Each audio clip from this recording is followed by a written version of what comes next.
Wait a minute. Hold on. I'm kind of confused. We're recording this on Tuesday, but really it's Friday, Friday, gotta get down on Friday. No, we don't have to. partying. No, Yeah, we, partying. we don't Yeah. need to do any of this. We don't. Well, we kind of did because Andrea picked this, and let's just do our normal intros. I'm Kirk Buchner. I operate non-hall-of-fame.com along with the sister sites, the Fictitious Athlete Hall of Fame, the Fictitious Rock and Roll Hall of Fame, and the United States Athletic Hall of Fame. Vote now. www.nothinhalloffame / or USA. Man, I You didn't. forgot one. Or maybe I have a Oh, suggestion for you. what's that? Fictitious Brad's Girlfriend Hall of Fame. Oh, okay. So it Isn't would that not. all of them? Most of them are fictitious, yes. Well, no, they're real. You just can't get them. I'm Well, sure he's got some fictitious ones too. So wouldn't it no, be more the Imaginary Girlfriend Hall of Fame? the Dead Girlfriend Hall of Fame because Betty White's no longer here. Okay, but I'm the weird one. Well, I'm not disputing that. there you go. Along with me is Andrea Tessmann, who picked this shitstorm, and Brad I did. Nelson, who is really upset about Andrea's said selection. I've just been traumatized. I realized going into this, once I started looking a little deeper into the song, I had never heard the song all the way through. I'd heard the intro and I'd heard the end, and I knew it was shit right there, and I never You bothered. hadn't heard that epic rap bit. That's actually, in some ways, I think it's the worst part. But I guess we should sort of like look at how we got here. And there's sort of two avenues we can take. The first is obviously the performer, Rebecca Black, who I remember writing something about this, or my first thought when this first blew up. Mm-hmm. I was sort of reminded when women in the 80s would sort of like do these little glamour shots, you know, Okay. and stuff like that, or these little vanity things, or they would like send their kids to just for modeling pictures and shit like that. And this felt like sort of the modern equivalent. That's Uh, exactly what it was. yeah, because this was a vanity project apparently, and I had no idea that this was sort of an industry. I mean, obviously, it's a lot easier to do sort of these things now. You can tell by the great production that I put in for all of this. But anyway, um, Well, the fact that you're auto-tuned to shit, just like Rebecca Black was, is a dead giveaway right there. but you could do this sort of thing. You could pay only $4,000, which is what it was, Mm-hmm. to have a song, an original song at that, a video, and there you go. This is something that when Rebecca first heard about it was from a friend, from what I understand, and she asked her mom. I assume. Well, her mom was a veterinarian. I don't know what her dad did, but Also a obviously, veterinarian. oh, was it also a veterinarian? Okay, so I guess upper middle class. I don't know. I mean, 4,000 is quite a lot to spend on a vanity project, but for your Mm-hmm. kid, but they had it, so they did it, and And they shouldn't have. they should not have. But I was kind of piecing together the timeline of this, and it really did seem it wasn't her trying to like reach No, for fame. It was a fun project. She had her friends involved, and it was just kind of a party that they were goofing off and playing around. in her own words, because I listened to some interviews that she did, and congratulations, Miss Black, you are so well adjusted considering the bullshit you went through. I am Mm-hmm. Yeah, very, I very gotta give her impressed. massive credit for that. However, we could never listen to this song again, right? Her probably too. I mean, Mm. she did a Vice thing where it just says, "Yeah, I'm the one who sang the worst song ever." Something I might be getting the words wrong, but whatever. Uh, yeah, but to Andrea, to your point, so yes, something that she could do with her friends. Her words was that it was something that she could put on a resume as a dorky. Well, I shouldn't say dorky, but as a theater kid trying to work her way up to Yeah. whatever might be the next step. The company in question, Arc Music Factory. So let's talk about this piece of shit. Patrice Wilson. He's doing this. He's charging X amount to do these things. He's writing these songs. He's putting these little packages together. Yeah. And then Rebecca Black's song goes viral, and he's like, no. They didn't pay me for all the rights. Let's get back to let's get back to what this company actually is. Well, basically, they're just was, because they're not in existence anymore. They only lasted like 2 years, but it was basically your version of the modern thing of what I was describing before. That was your modern glam studio. They would package all the stuff together just so that and sort of peddle it in a way that, okay, like maybe your kid can sort of use this as almost like a demo reel to become the next star of Disney or Nickelodeon. Yep. It also, apparently they had the option of not paying anything and signing over all the rights.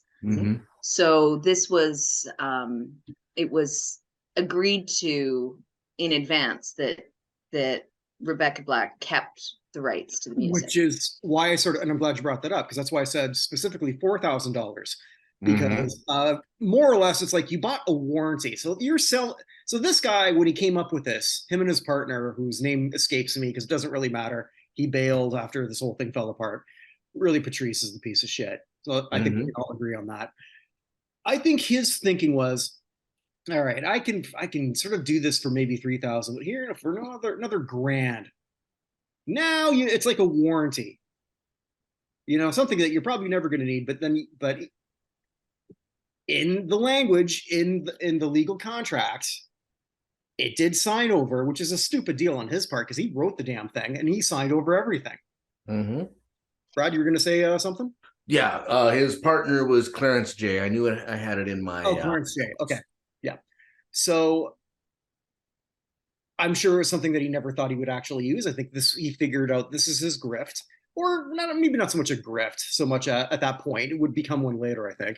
It's kind of like if you were to have your Glamour Shot studio, if we're gonna, reuse this this example to death and beat it like this song has beaten music to death. Basically, you get your Glamour Shot, it goes viral, you get a modeling contract, and now the photographer wants the rights to part of what you're earning.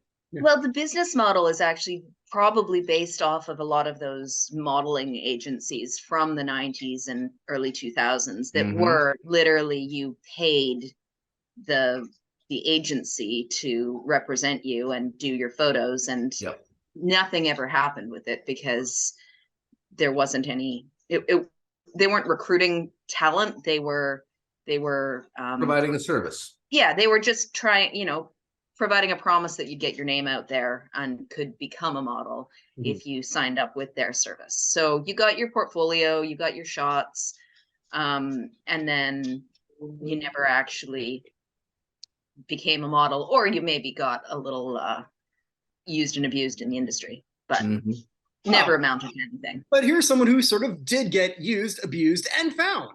Oh, 100% she did. She, like what you were saying before, Kirk, about her being remarkably well adjusted considering what she's come through.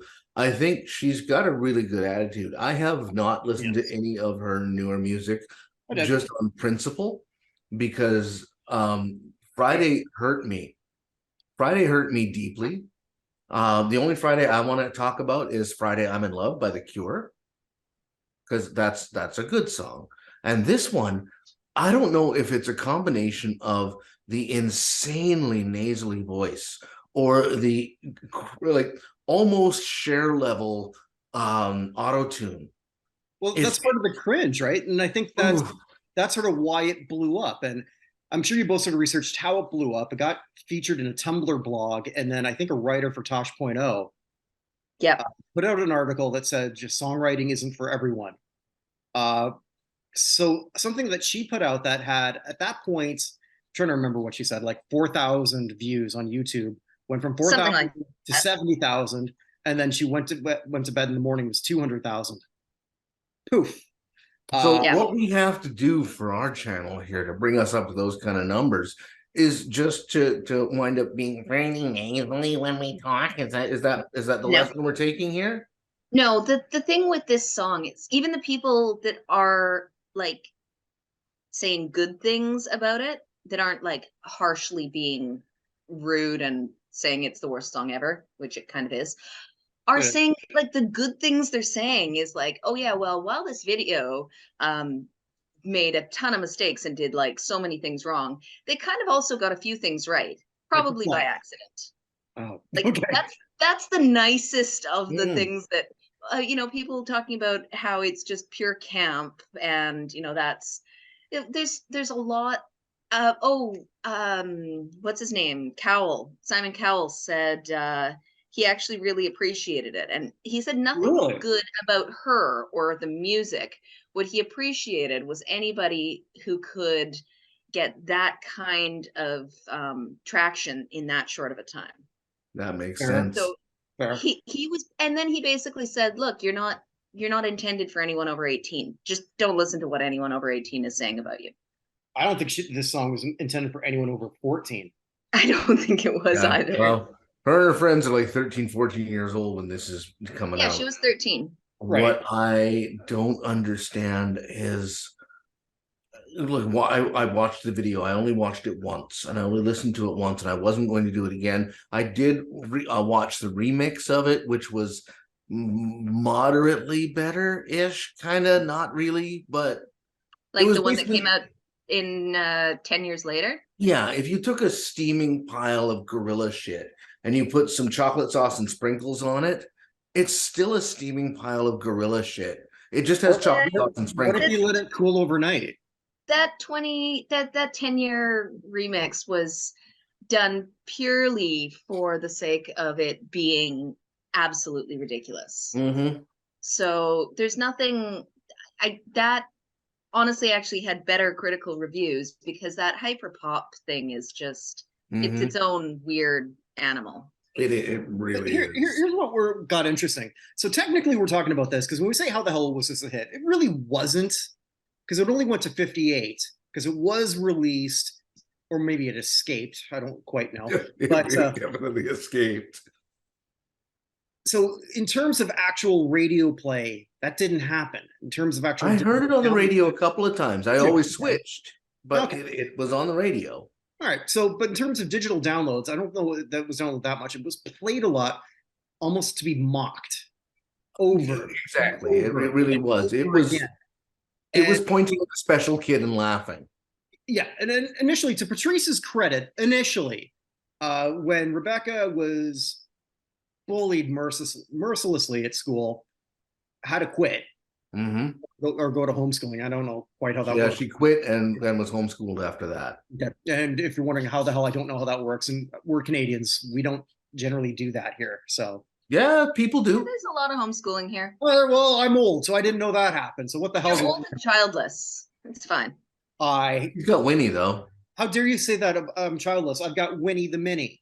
Well, you're homeschooling her. Yeah, see? Not too well. You also have Jasper. How can you keep forgetting about Jasper the friendly corgi? Well, Jasper doesn't always make appearances. He just makes audio appearances here and there. He's kind of hard to sort of like just pick up and just make him do props. That's true. Winnie, you can do all sorts of things with her. Winnie is the Gallagher of this podcast.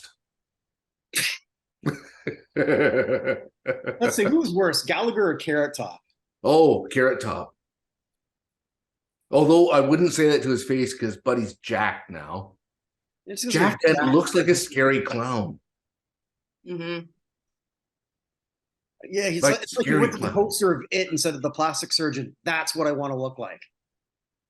I don't know what happened there, but I mean, if him and Pennywise both came up from the sewer at the same time, I don't know which I'd be more afraid of. I don't either. Andrea, yeah. Anyways, let's go back to a different 90s sensation. No, she wasn't 90s. She was 2011, but still. No. If she was 90s, Brad would be totally into that. I would not. So in her 90s, sorry. Here's the problem. This is a dead-eyed 13-year-old mouthing the lyrics to the stuff on the video. She is probably sitting in a 4x3 booth with a condenser mic sitting in front of her and a little reusable windsock on it. and she is going through these lyrics. Now she can't, of course, sing in tune, so she's auto-tuned to shit to try to bring her into tune. And then on top of that, like I said, this dead-eyed creepy video, that thing made my sphincter clench a little tighter than I'm used to. But it creepy until the rapper got there. I just found it like unlikely. It's just like, okay, like I was a geek, I know that, so I didn't get to go to a whole lot of 13 or 14 parties when I was 13 or 14. I don't do them now that I'm 50 because I don't want to go to. I really hope you don't go to 13 and 14. Probably the best. I do not. Saying that, it just didn't look like much of a party, so it didn't look cool. So I'd imagine that the 13-year-old version of me would say, well, I guess I'm not missing out. Party, yeah. Yeah, so there you got that, and then you got Patrice, who's the rapper, and it's like, what the fuck are you doing, dude? So and apparently that was his motives. He would interject himself and all of these things. Well, because if somebody's going to get famous, it might as well be him, right? That's sort of what he tried to do. So when this blew up, he was a bit benevolent. I kind of got segued off of that, what I was going to say. So when he was asked to take the video down because it's on his YouTube or the Arc Music, but then, or no, he offered. He said he would do it, but then, so Rebecca Black's guy just is like, no, I'm not going to let this beat me. But YouTube is monetized, and you can hate watch something, and that's fine. But you're gonna get paid. It's still a watch. It's still a watch, and she wasn't seeing any of that. But he signed over those rights, so that belonged. So she also, when the video blew up, that's when they put it on iTunes. Right. So that's where I was like, she didn't try to be releasing this as a single initially. It was just that it blew up. So they figured, well, might as well monetize on it. And I don't know if it was her or if it was the record label, but as you said. Well, we don't label it first. Label. Well, yeah, the company. Yeah, but as you said, apparently she wasn't seeing any of the money from it. Not from that, which, and he did lose. So I remember when this got taken down. So there were a few articles that said like, I guess Rebecca Black just had enough of being bullied, and then it was up a couple months later. But I guess what I didn't know, which I do now, is that behind the scenes they were trying to take control over. Yeah. It was a rights issue. It was a rights issue, and it was a monetary issue. Right. I mean, if you're gonna get mocked and bullied all the time, you might as well get damn well paid for it. Oh yes. Not from this guy, because here's the weird thing. This might be the first time, Andrea, Brad, we've ever talked about a music producer signing a dumb deal. That's got to be a first. Yeah, well, I mean, this guy was, he was a Saul Goodman music producer. He was a mall guy. He was he's I'm not sure. Let's just say it's sort of fitting that he's from Nigeria. Well, yeah, maybe he's a prince. We don't know. Yeah. So following this, and Katy Perry, give her credit, she put her in the Last Friday Night video. Last Friday Night. Yep. And made her out to be that video. I should have rewatched it. I didn't. The host of the party. Okay, thank you. So but basically the cool kid. Yeah. And Rebecca Black, again, showing more poise when she was in her teens than I sure as hell would have. Owned it, did as well as she could while she's being mocked around her. Like you see footage of her on Jay Leno, and Leno could be. He always played off of the nice guy, but he could really be a cunt. Well, so could Letterman, dude. Letterman never came off. His brand was never being the nice guy. So that's true. Yeah. I think what people hate most is a hypocrite. I think that's what's taking down Lizzo. Not that she was an asshole to her dancers, but we didn't see this coming. I don't know. The banana thing is pretty gross. Yeah. Of course it's gross, but Lizzo always sort of like said that she's this being. She's always had this image of kindness and right, and that's what's taken her down. But that's a topic for another time. Maybe her and James Corden should get together. Well, I told you my idea of the cancel idea show, right? Oh, anybody who's been canceled gets to come on the game show? No. I don't want to do a Deadpool. I want to do a cancel pool. Okay. Oh, I That's didn't not tell bad. you this. No. All right, we're gonna segue. I'm gonna tell this thing right now, and maybe there might be some people who might want to be a part of it. Evan wants to be the official arbiter of the cancel pool. Well, yes, yeah, Can basically, I wear a cool red and black mask and like or whatever you want, because we're gonna turn hold off camera? So we hold a draft. So basically, so let's say it starts in September 1st. After we do our draft, and let's say there's 4 or 5 of us, I don't know. We have 20 celebrities / athletes / public figures each. If they do something that gets them canceled, that's a point, or depending on how it is, like on a graded curve. If it's a first round pick, maybe it's only worth 1 point or something like that. The thing with the cancellations is you don't see them coming. Like, I didn't see Spacey going. You only ever heard the gay rumors. You never heard about him being a colossal creep. And yeah, exactly. I mean, if you pick the obvious, pick a Weinstein or something like that, okay, that's understandable. Shit's gonna go down there. But I mean, that's like saying Mr. Rogers is gonna go down and get canceled for something that he did. Mr. Rogers will never get canceled. That, or that the happy little painter, Bob Ross. Bob Ross was exploited. He really was. I know nothing about that. So, well, yeah, okay. But that would be sort of the idea. So Evan would be the arbiter of that, because Lizzo hasn't lost money yet. She's lost apparently 200,000 Instagram followers as of this recording. Mm-hmm. But it won't take long for that to turn into money. I don't know. I mean, I really don't know. I find it interesting that nobody really of her peer group is saying anything to say Lizzo wouldn't do this. So what do they know we don't? But what do you say when the sniper takes aim and caps one of your compatriots? Do you stand up and say, "Wow, that's surprising"? No, you duck. That whole thing doesn't hit for you too. I don't know if that's the best metaphor. It depends on, unless you did it yourself, then you'd be on that firing line. Like, let's say Beyonce is someone who actually treats her dancers like crap or something like that. I don't know. Who's going to stand up and say that? Because then they're going to get shot next. At the moment you play the holier than thou game, you become more and more of a target to take down, is what I was saying with the sniper reference. Okay, fair enough. I get your point now.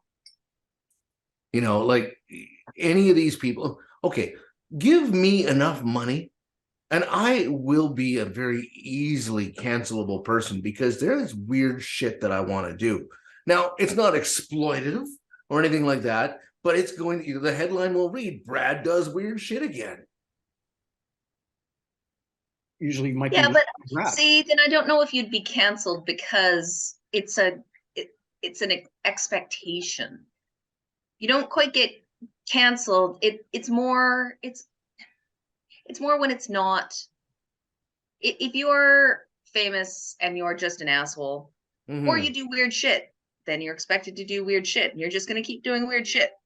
And likely people will pay you to do weird shit, because that's what happens. But when you have a good person image, that's when you get canceled, because now it's the hypocrite. It's the, oh, you were exploiting this fake image, and like what Corden did. I hadn't paid attention. I don't like Corden, so I have no idea what that's all about, but I will be looking into it after this show. Yeah. I really think the canceling comes more from an unexpected place. Well, sometimes it builds up.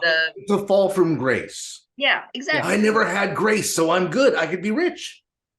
There you go. There is something to that, though. Tiger Woods and Charles Barkley did a lot of the same shit. Charles Barkley did the commercial, "I'm not a role model." Tiger Woods paraded around his Swedish wife and his kids. So big difference. But anyway, moving right along. Well done. After all of this sort of, after the company sort of folded, that Chandler J. It was Clarence J. and Patrice Wilson. Okay, so Clarence J. sort of bolted. They had a falling out, but Patrice kept doing what he was doing. So he just sort of came up with a new company doing the same idea called Dabo Music, and he just took what he learned, kept trying to make the next Friday. He did a couple other things that did sort of go viral in their own little way, like it was a Thanksgiving song and nonsense. But as always, he kept interjecting himself.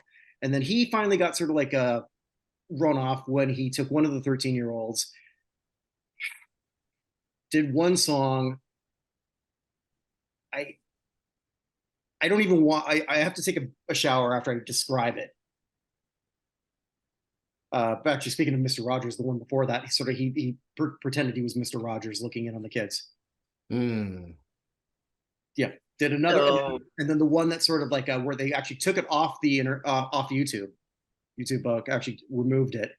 The clips that I did see, and I didn't go searching for the full thing because I don't want to. But the 13-year-old was essentially dressed like a prostitute. Was overdosed, and then was visiting Patrice in jail in his jumpsuit. God. Oh boy. So it was one of those things where, I'll use this line again. I'm not saying he's not on the registry, but I'm not saying he's not. It's at this point, if you found something that's going to make you money, fine, I get that, but this is not making you a star. He did actually get a brief thing after that Thanksgiving thing where he was sort of presented as a star maker. So I think there was a thing on one of those morning shows, either Good Morning America or one of those three, and a bunch of little kids who were trying for it. Nothing ever happened to the one that did win. Saying that it just a genre of music that just should not exist. If you want to call it like tween pop or anything like that.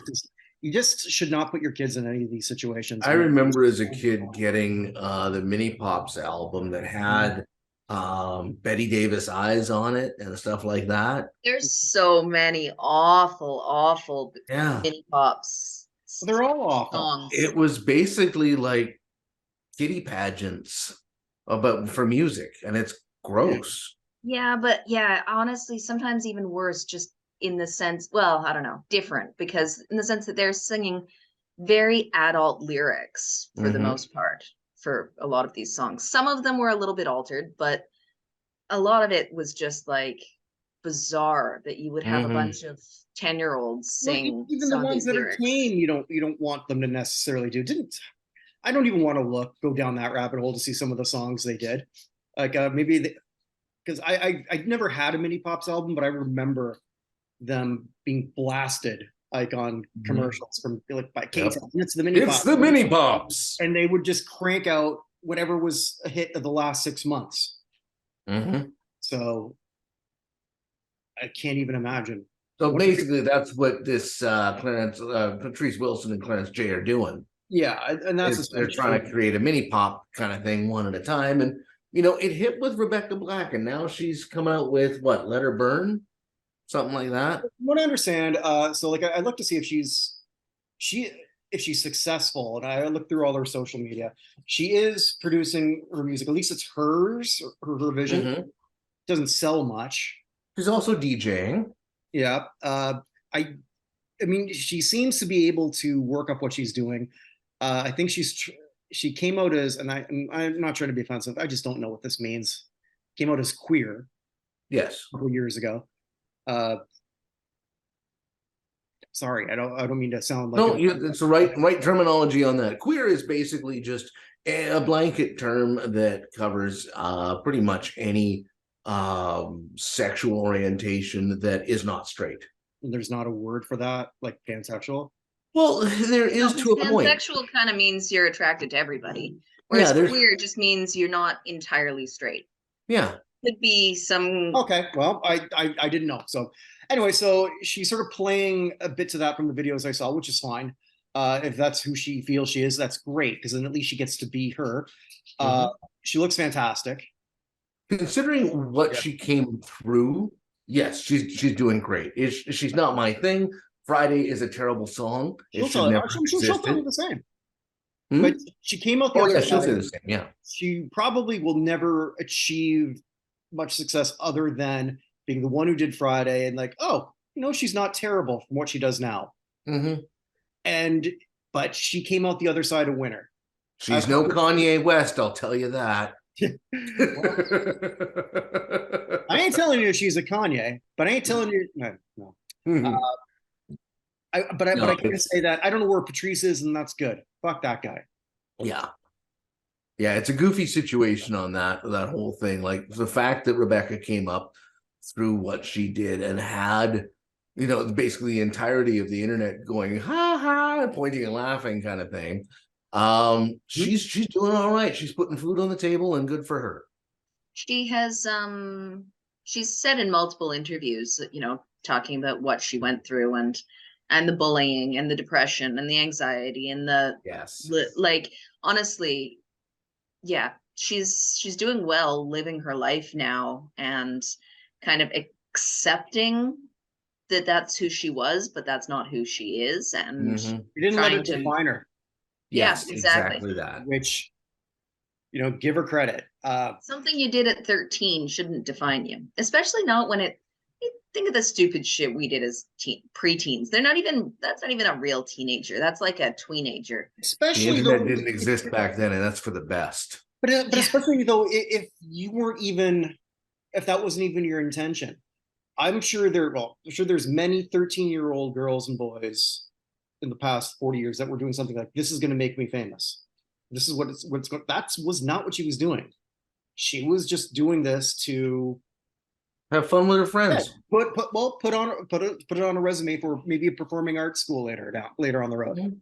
That she did something, and not a lot of people can say, oh yeah, I made a music video, and so she would have presented that when she was 18. It's kind of cheesy and campy, but it's just it just taught me a lot to be in the studio for the first time. I don't know, just spin it however you will. Yeah, that's probably maybe the long-term thought process. Good on her mom for fighting for that contract. Obviously, that's maybe not good on her for allowing that to happen in the first place, but who the hell knows at this point? If it was just for a lark and they had the disposable income for it, then have at her. Do it. Go ahead. I'm not going to tell you how to spend your money. Yeah, so I'm more impressed with, because I obviously we can rag on this song nonstop, and how can you not? Because it's terrible, it's awful. It is legitimately maybe one of the worst songs ever done, but it was never meant for our ears. Well, that's just it. It's hard to say it's one of the worst songs ever made when there's a whole lot of awful music. If you listen to some singer-songwriters that are like not signed and have not had any success, but just write some bad songs in their basement. Like there's so much awful music out there, and that's just not displayed for public consumption. And this just happened to be leaked, the right time, right place for. It's the equivalent. It's the musical equivalent of a leaked sex tape. Interesting. Okay. Yeah, she got Pam and Tommy. No, Pam and Tommy was intentional, I'm pretty sure. It was not. It was not intentional. Oh, no, sorry. I was thinking Paris Hilton was intentional. And so was the Kardashian one. I'm pretty sure. Paris Hilton was and Kardashians were, yes. Yeah. But Pam and Tommy was not intentional. That wasn't supposed to go out there. Not at all. Not at all. With that, Brad, you're up next, buddy. I am. And Andrea, I've known you for about 18 years now. I went back in the photo log and had a look at when we had first wound up meeting. And it was about 18 years ago. And you had the audacity to fucking do this to me with this song. So. Oh, are you saying I've ruined 18 years of friendship by making you listen to this song? No. You know what? You've punched me in the face and I've forgiven you. Your cat has attacked me multiple times and I've forgiven you. And because you know what? You're only human. Your cat's an asshole and you punch like a girl. That's fine. Whatever. So I will, however, strike back musically. Okay. And so baby one more time. Well, we won't do that. We've already looked into Britney, have we not? Yeah, I'm pretty sure we did. I think that's the one. Remember Anyway, now. we're gonna go back to 1999, and we're going to party like it was 1999 with Limp Bizkit and Nookie. I did it all for the Nookie. What? Okay. At the Nookie. Yeah. Oh, all right. That's The Nookie. It's a I very, did it all for the Nookie. it's a very polarizing group. Yes. Okay. Yeah, a little bit of Biscuit. Okay. This could be really interesting. Like could be described as corn light, or rap rock, or whatever you want to. It's Some consider them gods, and some consider them just utter shit. you know what? Okay, very when polarizing group. Biscuit first came out, kind of cool. Kind of liked them. Maybe not as much anymore. This is pretty much near their apex, so this will be all right. Mhm. Okay, interesting. But you know what else is interesting? What else is in the? Did someone write a book? Well, there's a lot of people who wrote books, but only one. It's okay. Hang on, I'm practicing my medium skills. Are they in the room with us right now? They're in We're all in different rooms, Brad. Are they in one of the rooms with us right now? Well, yes. Well, Okay. yes. Does it? Okay, I'm getting a K. Does the name start with Kirk? I'm Kirk Buchner. Kirk Buchner. Is there a Kirk? Why, Buchner yes, here? it is. Yes, it is. And if you enjoy me or you just want to mute me and just think, oh, maybe he's got some interesting things to say and want to hear about his not discussion, I helped Chavo Guerrero, the late Chavo Guerrero, write his autobiography. Check it out on Amazon. Chavo Guerrero, instant classic. I write the books about the guys in the ring. That's good. Off the top of your head. Yeah. And clever. sometimes I cheat on these guys. I do other shows. Soon to be. Rub it in. Go ahead. Rub it in, you bastard. If you I'd kick you out. I want you to be on those, but you won't do it. Because it's the sports ball. Well, the sports balls that I don't understand. Well, then don't get mad at me for cheating. Sometimes you just need to find your lovers in other places. You got to get your fix of balls, eh? Mm-hmm. I did it for that, Nucky. Look at that, coming in with a segue. The weekly Hall of Fame show with Evan Nolan, where we look at Hall of Fame related news. I think Lizzo will be a hot topic there because I think her Rock and Roll Hall of Fame induction potential down the road has taken a massive hit. So I'll be talking an awful lot about Lizzo. Not somebody I thought I was going to be talking about anytime soon, but you never know. Also, I do another sports show, the Retro Football Show, where we look at all old classic football games. Super Bowl 9-10 we've just done. We'll look for those soon. And this week we're going to record Super Bowl 11. Andrea, who won Super Bowl 11? Oh, I know. Brad, I guarantee you Patriots. don't know. No.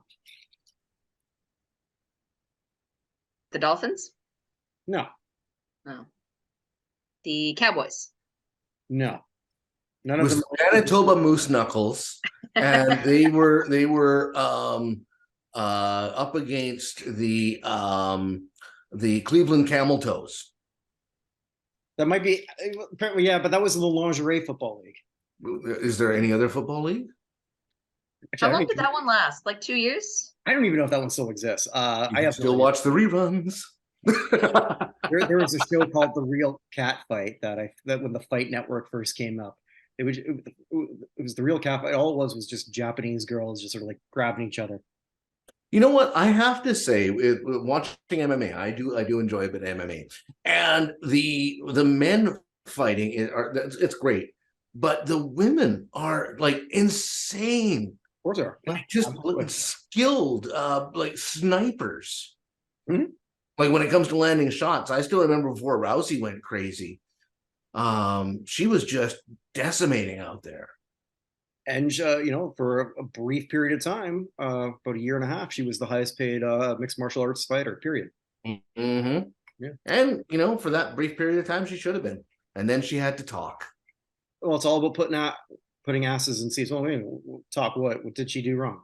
No, she had a few Did she say interesting that I'm opinions not aware of? and what have you. Same thing as what oh, what's her name? She was just cast in The Mandalorian and then uncast after she opened up her mouth and said words. Oh, Gina Carano. Yeah, Corona. Well, Well, don't say dumb words if you don't want dumb consequences. well, the answer was the Minnesota Vikings. I don't know how we got here, but yes, I was close with the moose Oakland knuckles. Raiders. The Oakland Raiders defeat the Minnesota Vikings, and I get to tell that story. Yes, Winnie's also sort of like because Winnie's got a lot to say apparently on that. Also, there it's the classic sports review with Glenn Pulowski, the Intercontinental Triathlete Champion. Intercontinental, planetary, intercontinental. And we played the game where we looked at the 1994 Major League Baseball All-Star game. One of the games we sort of played is not necessarily who won, but were there more future steroids users or wife abusers? Oh yeah, we talked briefly about this one last go around. It was very close. It was 5-4 for the steroid users. I wish I'm even making that up. That's really not. Bloody sad. Yeah, also when I was researching that, there was a couple I didn't know about. So yeah, it was pretty bad. But we made it fun anyway. I think that's also, I was telling Glenn there about my idea of who has herpes. I should edit this out, but I'm not. Who has herpes is a game show idea I came up with, where basically you put a bunch of hot men and a bunch of hot women in like a resort, and then after a week you sort of like hope that a lot of activity. It's like Paradise Island type situation set up. Yeah, it's like they're all hooking up. Yeah. But they find out after a week that they're not playing for actually money or love. One of them has the herp. That's right. With your host, Kirk Buchner. The Herpy King. You'll be known as the Herpy King the rest of your life. Oh, I thought that we could have a mascot called Hercules. Hercules. Little big strong dude walking out there. Yeah, but he's just sort of like a couple of bumps on him. Yeah, a little bit. Yeah. Okay, Herp. Okay. Hi, Herp. Okay, let's go back to the things you're actually doing, not the awful, terrible, awful ideas. What do you mean actually doing? I think somebody, maybe, hey, Patrice, if you're watching this, you can produce again. What do you think? Collaboration? Huh? Hercules, only the evil fear him, Hercules. I don't think you'd get past one season. Well, you don't have to. You only need one season for an episode. Because you only need one season. Because season 2, it's who was born with a tail. Because that will creep you out, I think, if you find that out after. Not really. It's kind of something to play with, isn't it? Okay, well, maybe season 2 would be something else. I don't know. I haven't thought that through yet. That's okay. I do weird shit. I'd work well on that one. So you got a tail? Cool.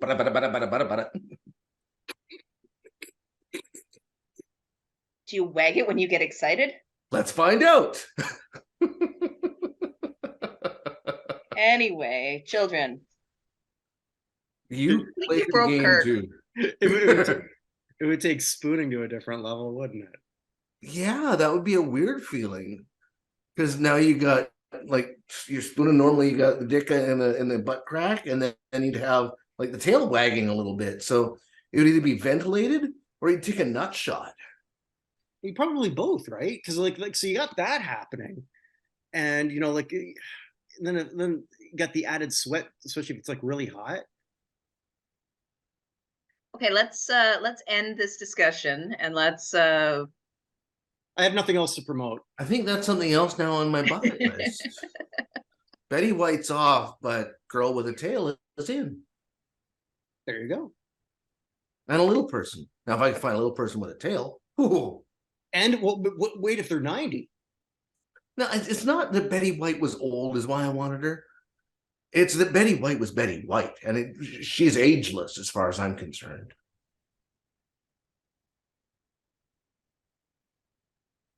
Anyway, we should be ending on a better note than talking about Brad's weird fetishes. So Yeah. um, I How just about realized- Kirk's weird fetishes? I just realized, I don't know the fetish. I just want to be the host of a show about these things. Voyeur. That's all I want to do. So how do we segue out of this one? We don't. I don't know. I really don't. I think we should just say goodbye. All right. Thank you for those who actually stayed through this. Send your hate mail to, I guess, me, or that's fine. I don't mind. It's not like I haven't gotten a few before. You can get a Let's get more. yeah, there you go. You get a death threat over thinking that Tim Duncan's a better basketball player than Kobe Bryant. I can handle pretty much all this stuff. It's all that. Bring it on. It's all good. Yeah. Did you see that ludicrous display? I did, and it was truly ludicrous. Truly. There you go, kids. Wherever you are, wherever you may be, stay safe, everybody. Good Good night. night.